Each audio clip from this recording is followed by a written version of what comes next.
YouTube, what's good? It's your man Juan Gotti here with another video. And today's video, man, I'm bringing out a preview of the last week of the regular season for the Washington Redskins. We take on the Dallas Cowboys, man. Doesn't feel the same. Doesn't feel the same at all. I don't know if it's because both teams has been terrible this season, but normally I would be hyped for this week. But it just doesn't feel the same. Last game of the season, both teams not making the playoffs.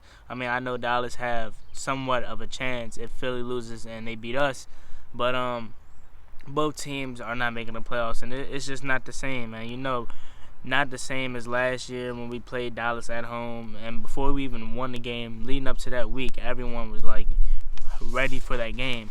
But I know it's because the team was doing good, but like still, even if they weren't like doing as good as they were last year, people were still hyped for the game.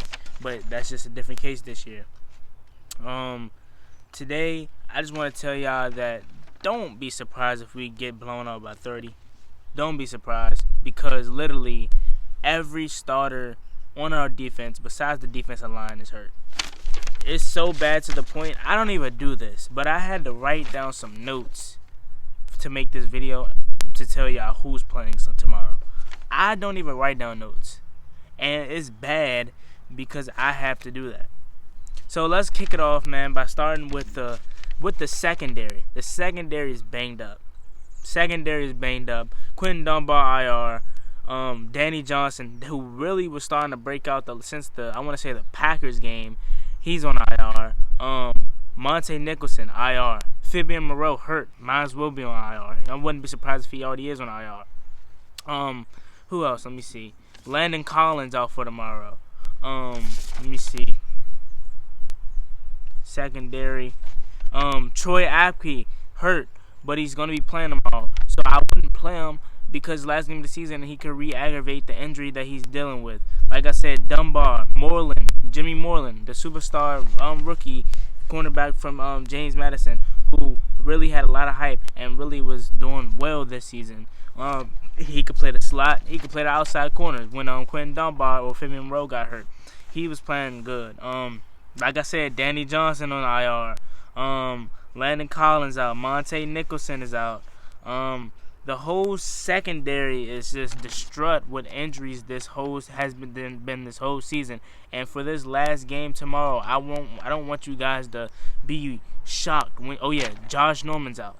I don't want you guys when you turn on the game tomorrow. I don't want you guys to be surprised when you see all the random numbers on the defensive side of the ball. Like, who is this? Where's so and so? Where's Quentin Dunbar? Where is Moreland? Like, literally, our whole secondary is full of practice squad members and people we just signed this week.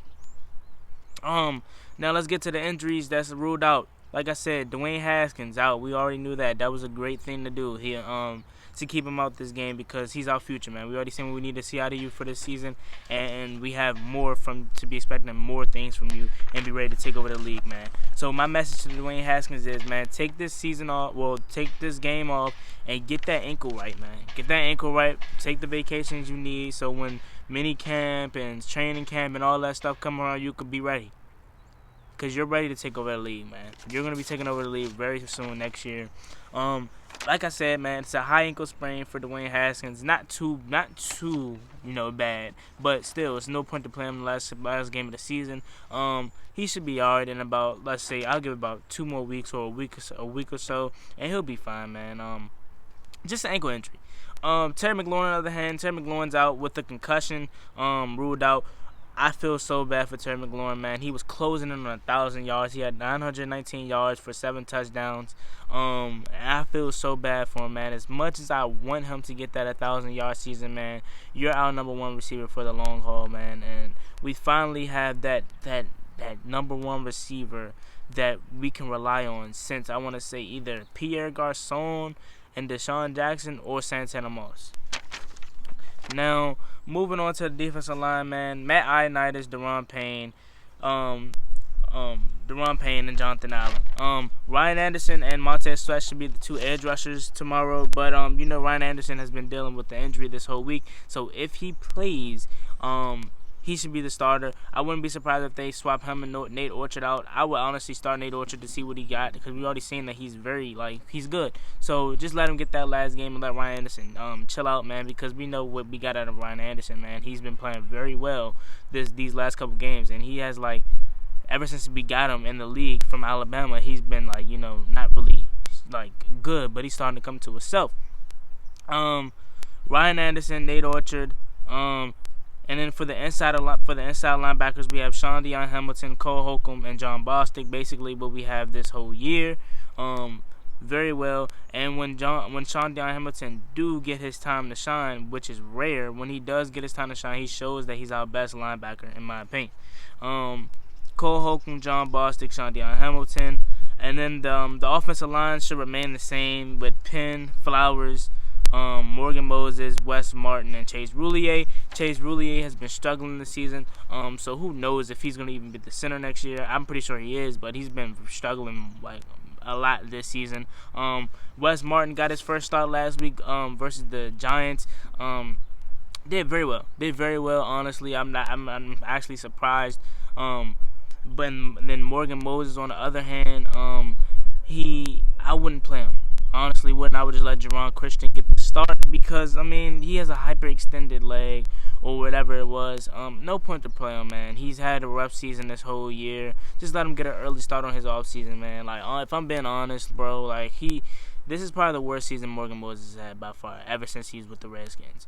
Like I said, I did my research. He leads the league in holding calls, well, at least for the Washington Redskins per se. He's just had a rough season this year, but it happens to the best of us, man. Morgan Moses, he'll hold your head high, man. You'll be fine. Let Jerron Christian get the start.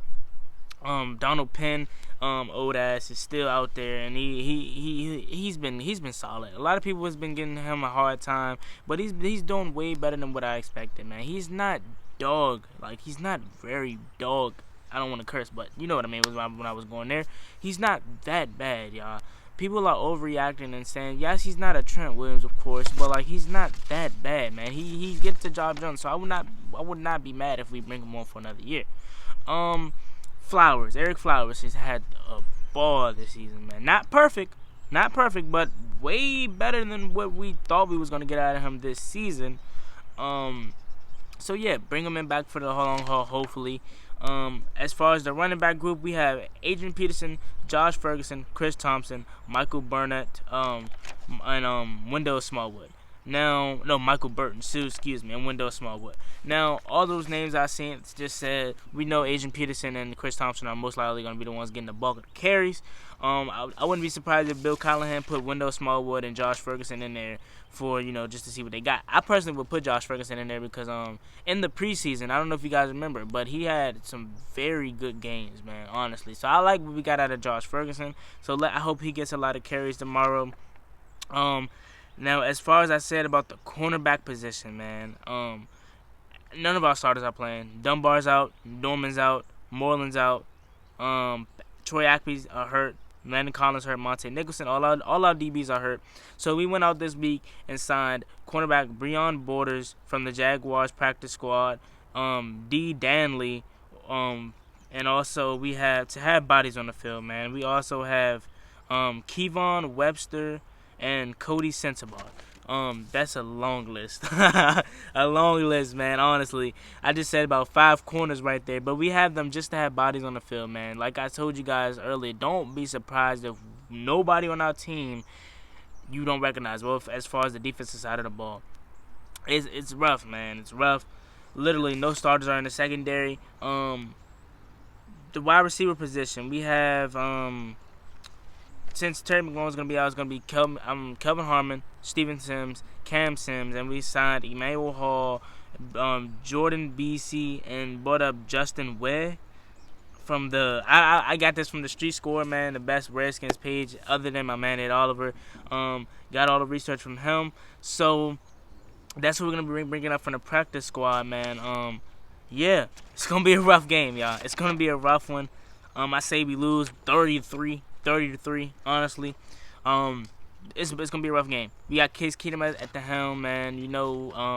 Bill Callahan loved Case Keenum and Jay Gruden loved Case Keenum. That's why Haskins didn't get a shot until late in the season. But you got Case Keenum in there. Hopefully he stinks it up. I want to get blown out. As much as I want to win, I want to get blown out. Because what's better, to have a second pick or to have bragging rights into the offseason where we say we beat y'all one time? That doesn't mean nothing. Tell me if I'm wrong. Correct me if I'm wrong. Like the street score said, my man Rico. What's the difference between having 3 wins and 4 wins, other than dropping back in the draft? Like, come on, man.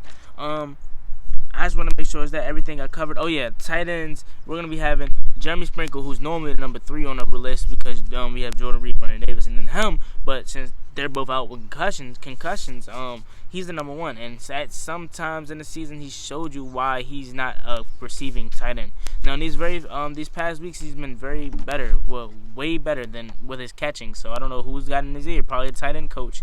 But he's been very better with his catching, but still I don't think he's the answer. So we have at tight end Sprinkle, Hale Hedges, and Caleb Wilson.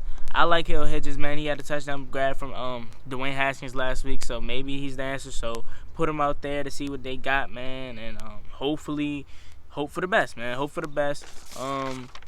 It's gonna be a rough one, y'all. Like I said, it's gonna be a rough one. Let me make sure I went over everything here, and we should be good to go, man. So that's everything I'll cover right there. Now, what I want to say to you guys is I'm starting a podcast. So basically the episodes are going to be like 40 minutes long. I'm hoping to have, Ed Oliver, all them guys to come on some days, to, talk some Skins football with us. We got the best off season coming up, man. We got like $100 million in cap space after we cut everybody, make arrangements and stuff like that. Let go of Norman, let go of Trent, trade Trent Williams, cut a few people, So we should have it's gonna be a very good offseason, man. Honestly, man. So the number 2 draft pick is right in our backyard. All we gotta do is lose this week. So yeah, man, it's gonna be a very good offseason. Hopefully Bruce Allen's gone. We got head coaching candidates, man. We already hearing about Marvin Lewis and Ron Rivera. I hope to God we don't get Marvin Lewis. And one last thing before I go, I want to talk about Cam Sims, man. Cam Sims, heard that he's Brian Mitchell. He said that the Redskins should try out Cam Sims. Now, will they do it? Who knows? But I actually agree with it. Cam Sims got the body for a tight end, man. 6'5". 6'5". Only thing I can say, he has the hands, as we clearly seen. Every time he gets a shot, he never drops the ball. Except for this one time in the preseason, but it's preseason, who cares? Sims has the body, he has the height. All I would have to say is probably put on a few pounds, and learn how to pass block. Really, that's probably the only downfall to put him at tight end. But he has time to learn that. So why not try it, man? We stink, so why not try it and put him out there at tight end? Let me know what you guys think down below about that topic. Putting Cam Sims at tight end. I agree with it. So it's been your boy Juan Gotti, man. Hail to the Redskins, Dallas week. I'm sorry if this was a long video. Hopefully you guys stayed into the end. If you did, let me know. Comment down below.